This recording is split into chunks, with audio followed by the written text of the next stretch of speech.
கோடி முஸ்லிம்களின் வீடுகள், அவர்களினுடைய வணிக வளாகங்கள், அவர்கள் பயன்படுத்துகிற டாய்லெட்டுகள் எல்லாம் கிழக்கு மேற்காக இருக்காது.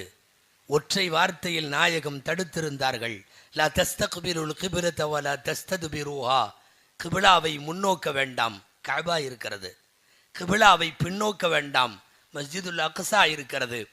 அதனால இந்த நாட்டை பொறுத்தவரை மேற்கே தொழுமிடம் என்றால் மேற்கும் கிழக்கும் நீங்கள் மலஜல கழிவறைகளில் உங்கள் இருப்பை இருக்க வேண்டாம், தென்படலாக இருக்கட்டும் என்று நாயகம் பேசிவிட்டு போய் 15 நூற்றாண்டு தாண்டி விட்டது.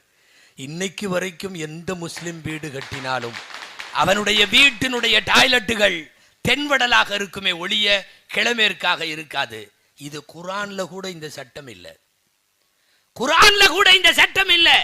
நீங்கள் இப்படி உங்கள் கழிவறைகளில் அமர வேண்டாம் என்று பேசிய தலைவர் நபிகள் நாயகம் ஸல்லல்லாஹு அலைஹி வஸல்லம். அப்படி பேசிய அந்த பேச்சை இன்றைக்கு உலகம் எவ்வளவு தூரம் பின்பற்றி கொண்டிருக்கிறது.